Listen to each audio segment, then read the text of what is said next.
So ஒரு வழியா கயல் பார்த்தீங்கன்னா தான் மனசுல நினைச்ச விஷயத்த வந்து ராமச்சந்திரன் கிட்ட வந்து ஓப்பனாவே சொல்லிட்டாங்க. ஆனா இப்பதான் வந்து பார்த்தீங்கன்னா ரியல் பிரச்சனையே வந்து ஸ்டார்ட் ஆக போகுதுங்க. இந்த விஷயம் வந்து சொல்லும் போது மீனாட்சியும் பார்த்தீங்கன்னா எதேச்சியா வந்து கேட்டுடுறாங்க. உண்மையிலேயே அவங்களுடைய கண்டிஷனை பொறுத்த வரைக்கும் ரொம்பவே இப்போ மோசமா தான் வந்து இருக்கு அப்படின்னு கூட வந்து சொல்லலாம். ஆனா வந்து வேற வழி கிடையாது. எப்படியாவது இந்த கல்யாணத்தை நிறுத்தணும் அப்படின்னு முடிவு பண்ணியாச்சு. ஸோ இதுக்கப்புறமும் நம்ம டைமை இழுக்க இழுக்க வந்து நமக்கு தான் பிரச்சனை. விடிஞ்சா கல்யாணம் அப்படிங்கிற அளவுக்கு வந்து வந்துருச்சு. இன்னமும் நம்ம வந்து அங்கிட்டு இங்கிட்டுன்னு சொல்லிட்டு சுத்திக்கிட்டு இருந்தா கடைசி நேரத்துல போய் சொல்லலாம் அது வந்து ரொம்ப பெரிய பிரச்சனை ஆயிரும். எல்லாருமே ரொம்பவே அவமானப்படுத்தின மாதிரி ஆயிரும் அப்படிங்கிற மாதிரி வந்து கயல் யோசிக்கிறாங்க. ஸோ அதனால வந்து ராமச்சந்திரன் அங்கிட்டு இங்கிட்டு வந்து ஃபோன் பேசிட்டு வர்றவங்களை வந்து வாங்க அப்படின்னு சொல்லிட்டு அழைச்சிட்டு அங்கிட்டு இங்கிட்டு அலைஞ்சுக்கிட்டு இருக்காங்க. ஷாலினி வந்து சொல்றான், அண்ணி நம்ம என்ன அண்ணி எதுவுமே வந்து பண்ணாம அமைதியா இருக்கோம். அங்க ஆனந்தியை பார்க்கவே ரொம்ப பாவமா இருக்கு. அவளால நார்மலாவும் இருக்க முடிய மாட்டேங்குது அப்படிங்கிற மாதிரி வந்து சொல்லிக்கிட்டு இருக்காங்க. ஆமா ஷாலினி, நானுமே வந்து பேசணும் பேசணும்னு நினைச்சுக்கிட்டு இருக்கேன். ஆனா அதுக்கான சூழ்நிலை எனக்கு அமைஞ்சு வரவே மாட்டேங்குது. ஏதாவது ஒரு தடங்கள் எனக்கு வந்துகிட்டே இருக்கு. கடவுள் என்னதான் சொல்ல வராரு அப்படின்னு கூட எனக்கு வந்து புரியல அப்படிங்கிற மாதிரி வந்து கயல் வந்து இங்க சொல்லிக்கிட்டு இருக்காங்க. அந்த நேரம் பார்த்து கரெக்டா வந்து ராமச்சந்திரன் ஃபோன் பேசிட்டே அவங்க 2 பேருமே வந்து கிராஸ் பண்றாங்க. ஸோ தனியா போய்கிட்டு இருக்காரு. ஸோ ஷாலினி சொல்றா, அண்ணி இங்க பாருங்க ராமச்சந்திரன் சார் தனியா தான் போய்கிட்டு இருக்காரு. வாங்க அண்ணி நம்ம அவர்கிட்ட போயிட்டு நடக்கிற விஷயங்கள் எல்லாத்தையுமே சொல்லி புரிய வைப்போம் அப்படிங்கிற மாதிரி சொல்றாங்க. ஆமா ஷாலினி, நீ சொல்றதும் கரெக்ட் தான். இந்த டைமை விட்டா வேற டைம் நமக்கு கிடைக்குமான்னு தெரியாது. உடனே நம்ம போவோம் அப்படிங்கிற மாதிரி சொல்லிட்டு இவங்க 2 பேரும் பாத்தீங்க அப்படின்னா அவர் ஃபோன் பேசிட்டே போகும்போது பின்னாடியே வந்து பார்த்தீங்கன்னா 2 பேருமே வந்து போயிட்டு இருக்காங்க. ஸோ அங்கே நின்றுட்டு அவர் வந்து ஃபோன் பேசிக்கிட்டு இருக்காரு. எப்போ வருவீங்க, என்ன ஏதுன்னு டைம் ஆயிடுச்சு அப்படிங்கிற மாதிரி சொல்லிக்கிட்டு இருக்காரு. சீக்கிரமா வந்துடும் அப்படி இப்படின்னு சொல்லிட்டு ஃபோனை வச்சுறாங்க. ஃபோனை வச்சுட்டு திரும்பும்போது பின்னாடி பார்த்தீங்கன்னா கயல், ஷாலினி 2 பேருமே வந்து நின்றுக்கிட்டே இருக்காங்க. ஸோ கயலை பார்த்த உடனே வந்து என்னம்மா கயல், என்ன என் பின்னாடி நின்றுக்கிட்டு இருக்க, என்னம்மா ஏதாவது சொல்லணுமா என்ன அப்படிங்கிற மாதிரி சொல்றாங்க.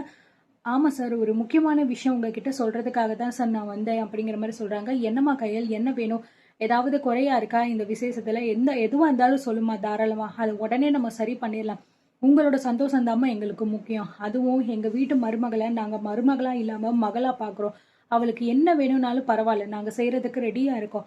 அவளுக்கு இந்த கல்யாணத்துல ஒரு குறை கூட வந்துடவே கூடாது அப்படின்னு சொல்லிட்டு வந்து ராமச்சந்திரன் பேசும்போது கயலுக்கு பாத்தீங்கன்னா அப்படியே கண்ணெல்லாம் வந்து கலங்குது. என்னடா இவங்க ஆனந்தி மேல இவ்வளோ பாசம் வச்சிருக்காங்களே, எப்படிடா நம்ம இந்த கல்யாணத்தை வந்து நிறுத்த போறோம், இவங்க கிட்ட உண்மையை சொன்னா இவங்க தாங்கிப்பாங்களான்னு கூட வந்து தெரியலையே, இப்படிப்பட்ட ஒரு வாழ்க்கையை வந்து இந்த ஆனந்தி வந்து மிஸ் பண்றாளே அப்படின்னு சொல்லிட்டு வந்து ரொம்பவே பாத்தீங்கன்னா மனசுக்குள்ள அவ்வளோ சங்கட்டமா கண்ணுல தண்ணியெல்லாம் வந்து நிக்குது.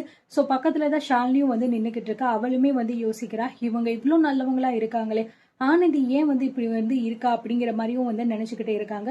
என்னம்மா கயல், என்ன ஆச்சு, ஏன் உன் கண்ணெல்லாம் கலங்குது அப்படின்னு கேக்குறாரு.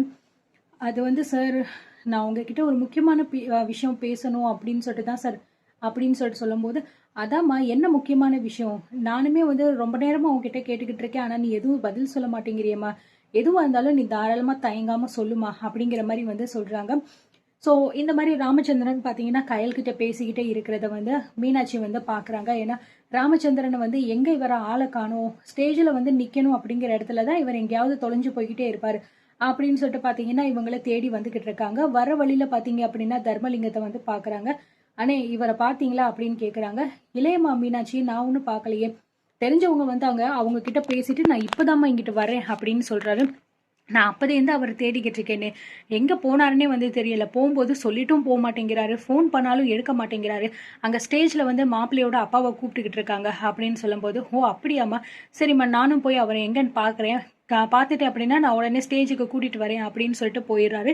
சரி அப்படின்னு சொல்லிட்டு இந்த பக்கம் இவங்க பார்த்தீங்கன்னா நடந்து வந்துகிட்டே இருக்கும்போது கரெக்டாக வந்து கயல் கூட வந்து ராமச்சந்திரன் பேசிக்கிட்டே இருக்கிறத வந்து கேட்குறாங்க.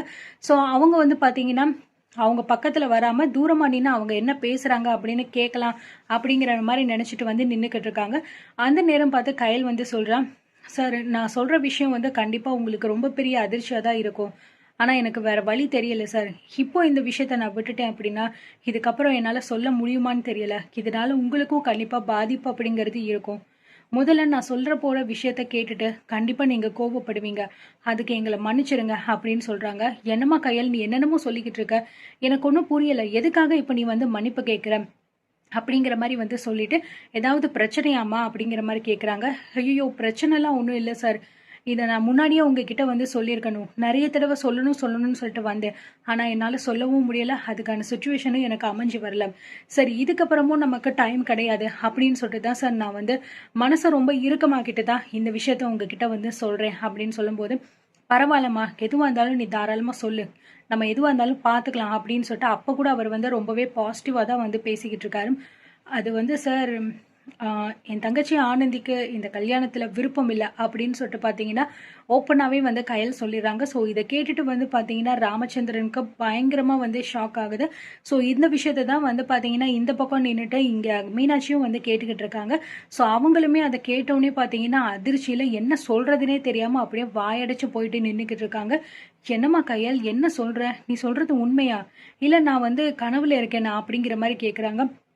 ஐயோ சார் அப்படின்னு சொல்லிட்டு சொல்லும்போது, என்னம்மா கையல், எதுக்கு வந்து இப்போ போயிட்டு இப்படி ஒரு விஷயத்த வந்து சொல்லிக்கிட்டு இருக்க? ஏம்மா, உங்கள் வீட்டில் இருக்கிற எல்லாரோட சம்மதத்தோடையும் ஆனந்தியோட சம்மதத்தோடையும் தானம்மா நம்ம வந்து எல்லாமே வந்து முடிவு பண்ணோம். அப்போல்லாம் எதுவுமே வந்து சொல்லாமல் நாளைக்கு விடிஞ்சா கல்யாணம்மா, தெரியுமா தெரியாதா உங்களுக்கு? எவ்வளோ ஏற்பாடுகளை பண்ணியிருக்கோம், எவ்வளோ சொந்த பந்தங்களை கூப்பிட்ருக்கோம், எல்லாருமே வந்துட்டாங்கம்மா. இந்த நேரத்தில் வந்து ஆனந்திக்கு இந்த கல்யாணத்தில் விருப்பம் இல்லைன்னு சொல்லிக்கிட்டு இருக்க, என்னம்மா நீ பேசிக்கிட்டு இருக்க அப்படிங்கிற மாதிரி வந்து அவர் வந்து கேட்குறாரு. ஐயோ சார், தயவு செஞ்சு நான் சொல்கிறத கொஞ்சம் கேளுங்க சார், கோவப்படாதீங்க. கண்டிப்பாக வந்து இந்த விஷயம் வந்து உங்களுக்கு ரொம்பவே அதிர்ச்சியாக இருக்கும். ஆனால் எனக்கு வேறு வழி கிடையாது சார். உண்மையை நான் உங்ககிட்ட சொல்லணும்னு பல தடவை முயற்சி பண்ணேன். ஆனால் என்னால் வந்து சொல்ல முடியாமல் ஒரு சுச்சுவேஷன் ஆயிடுச்சு அப்படின்னு சொல்கிறாங்க. என்னம்மா சுச்சுவேஷன்? எனக்கு ஒன்றும் புரியலை. ஆமாம், எதுக்காக இந்த கல்யாணம் வந்து ஆனந்திக்கு பிடிக்கலன்னு சொல்கிற? அவளா சொன்னாலா? அப்போ எதுக்கு நாங்கள் முன்னாடி கேட்கும்போது அவளுக்கு சம்மதம் அப்படின்னு சொல்லிட்டு சொன்னா அப்படிங்கிற மாதிரி சொல்லும்போது, சார், ஆனந்தி வந்து ஆரம்பத்துல இருந்து இந்த கல்யாணம் வேண்டாம் வேண்டாம் தான் சார் வந்து சொல்லிக்கிட்டு இருந்தா.